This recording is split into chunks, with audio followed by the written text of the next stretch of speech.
credit to Chris and his group, bouncing back after a night that wasn't a great one for them, and they showed their veteran leadership and they fought and competed. But as I told our guys, you hold an opponent to 32%. Our half-court defense is really, really good. The numbers don't lie there. It's tremendous. You hold them to 20, I don't know what they shoot from three. 25, 26, 28% from three. Or whatever that, 38. That's a little high. Score 7 more field goals than them, or 6, whatever it was. Get 5 or 6 more shots than them. Most nights you're coming out on top. And I love what we're doing defensively when we don't foul. But we walked out of the locker room tonight down 26-0. 26-0. And the emotion of the game, we have to accept, we have to learn from it. We're just getting caught up. I mean, the fouls we're committing, we believe it or not, we talk about never fouling in transition, trying to block a shot at the square and never fouling. 4 or 5 of them. In the Big Ten, if you make a defensive mistake, they make you pay. We go underneath Chase Audiche 3 times, and he hits 3 threes. Well, there's 9 plus 26. There's 35 points right there, and we haven't moved very far. We have to start playing with better toughness on the offensive end. We can run everything we want in practice. We can execute it. We can do whatever, and all of a sudden, now we get into a game, and it is literally Katie bar the door. I have no idea. If I could stop the play after every field goal and diagram what I want to run, we're pretty good. We come out of timeout and back cut, layup. Okay, we execute. In the flow of things, we're not playing very well. Too many guys handling the ball. All we've talked about in this game was getting the ball to our point guards, running the floor, having Dane post up early, and not one time did that happen. The lack of discipline, that's on me. I just don't have these guys doing anything that resembles basketball on the offensive end. Nothing.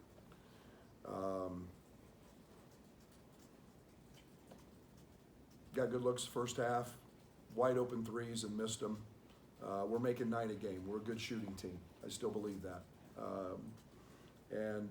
But you can't get to the line 10 times, make 6 of them on the road and win. We shot more step back, side step, fadeaways, a shot that we've never practiced one time in our facility, and that's what we shoot. That's what we shoot. And so it doesn't get easier. You got the best team arguably the best team. I think they're top of the league right now coming in on Saturday. I told the guys I started 0-6 at Oklahoma State in league play in Big 12 and rallied. It has to become about us. Okay, it's one of the issues that happen with new guys and young guys. It's always about them. It becomes an individual. It's me. I'm not playing enough, or I'm not shooting it well enough. It's got to become about us. And when it's us, we'll win. We've proven we can beat some of the best teams in the country. But not fouling like we do today, and not losing our mind in the emotion of the game, getting a technical foul when you're up and you've got momentum and understanding momentum, those things are killers. But that being said, a lot of credit to Chris and great win for them. What are you seeing with Terrence right now? Doesn't seem like the same guy he was in November. What's been part of his struggles on your end? Making a layup. One. I mean, everybody's scouting's better. It's no secret. No one's letting him go left. And first couple plays of the game, he went right. He made great plays and finished, and he's probably better get used to that. The scouting in the Big Ten is going to be a lot different than it is in the regular season. Everybody knows everybody. dialed in on what you're trying to run. But he's not getting fouled because no one's letting him go left. We're not playing with any force or velocity or tenacity on our drives. Everything's a fadeaway. Let me not get hit. Got to get back to that.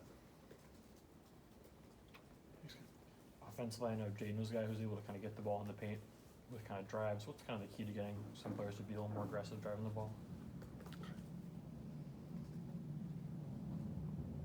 No fear, I guess. We practice it all we want.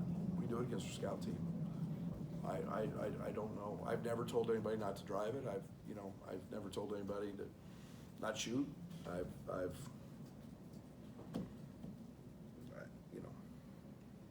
wish I had that answer. Brad, what were your expectations of Sky tonight, coming back off the injury? And He's been fine in practice. So. Obviously not the results you wanted. How have you seen this team handle adversity, and what do you hope that they can do to get out of this funk that they've been in recently? I think we all know, and it's like I told him, it's not how many times you get knocked down, it's how many times you get up.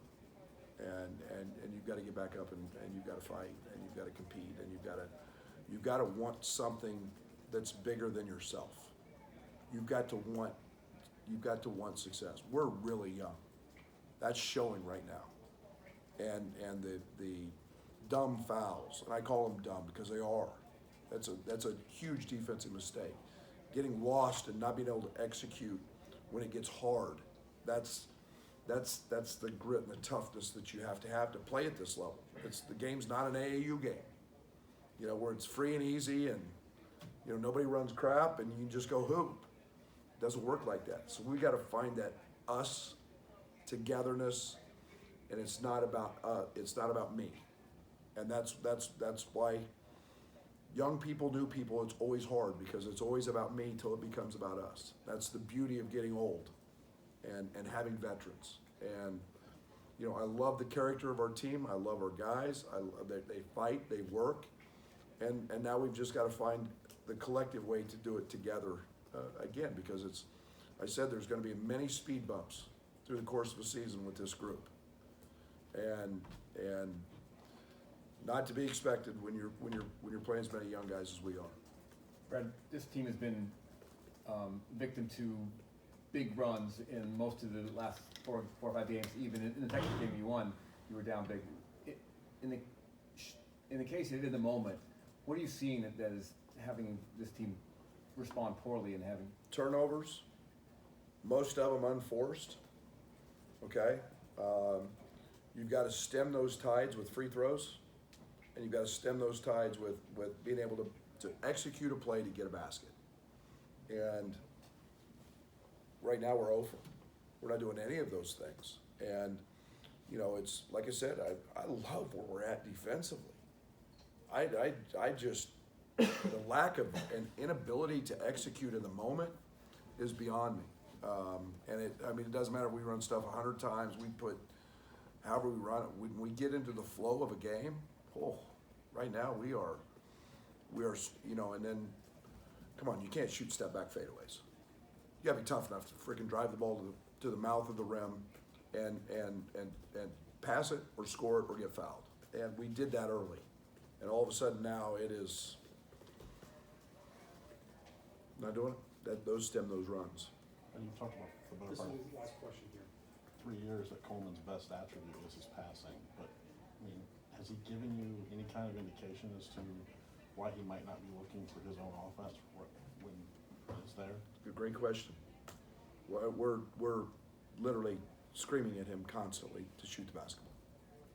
And I don't know if it's a lack of confidence that he has in his ability to shoot it. He came over here early today before shoot around. He shoots 1 million balls. He makes unreal percentages, unbelievable amounts of them. And when he takes really good shots and not the step backs, he makes them. We'll catch and shoot, step ins. I think he was coming into the game 3 for 17 off the bounce. And that's not saying he can't do that, but it's let's play the strengths. We need him to shoot. But I mean, he had a dead layup today, and he sprays it. And you know, I get it. He's unselfish. He's trying to get everybody involved, but